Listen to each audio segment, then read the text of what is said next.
پیسے بچانے کے کچھ مستند طریقے۔ کنجوسی کے بغیر بھی پیسے بچائے جا سکتے ہیں، جس کے بہت سے طریقے ہیں، جن میں کچھ یہ ہے۔ نمبر 1، پیسوں کو نہایت عقل مندی سے خرچ کرنے کی عادت اپناؤ۔ شاپنگ کرنے سے پہلے ایک لسٹ بناؤ ہر اس چیز کی جسے خریدنا ضروری ہو۔ اب صرف وہی چیز خریدو جو لسٹ میں موجود ہو۔ لسٹ سے ہٹ کر کوئی چیز مت خریدو، چاہے کتنا ہی سستا نہ ہو۔ نمبر 2، پیسے اور ضروریاتی زندگی کے مابین توازن قائم رکھو۔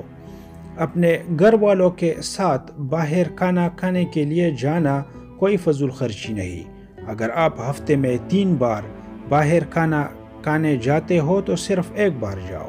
اسی طرح شاپنگ کرنا بھی کوئی بری بات نہیں۔ یہ ضروری نہیں کہ پچھلی دفعہ آپ جس دکان میں گئے تھے اس بار بھی وہی جاؤ، بلکہ مختلف دکانوں میں جاؤ جہاں وہی چیز ویسی ہی کوالٹی سستی دستیاب ہو، اسی سے خریدو۔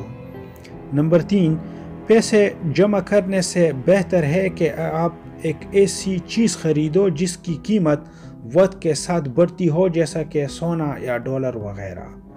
آج اگر آپ نے 2000 روپے مشکل سے جمع کی ہو، کل شاید وہی 2000 روپے 1000 روپے کے برابر ہو۔ نمبر 4، جو چیزیں خراب نہیں ہوتی اور جو پورا مہینہ استعمال ہوتی ہے ان کو اکٹھا ایک ساتھ خریدو۔ اسی طرح آپ 2 سے 3000 روپے مہینہ بآسانی بچت کر سکتے ہو۔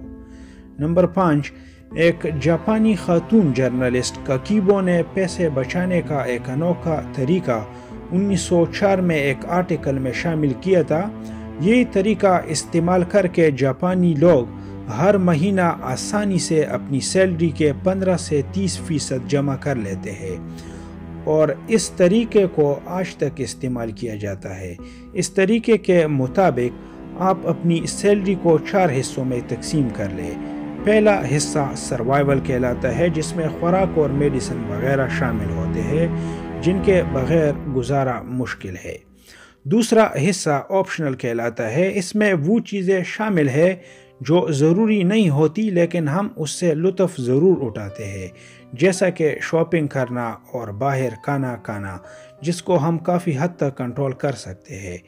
تیسرا حصہ کلچر کہلاتا ہے، جس میں کھیل کود، موسیقی، کتابیں پڑھنا وغیرہ پر خرچ کرنا شامل ہوتے ہیں، جس کو بھی کنٹرول کر کے پیسے جمع کیے جا سکتے ہیں۔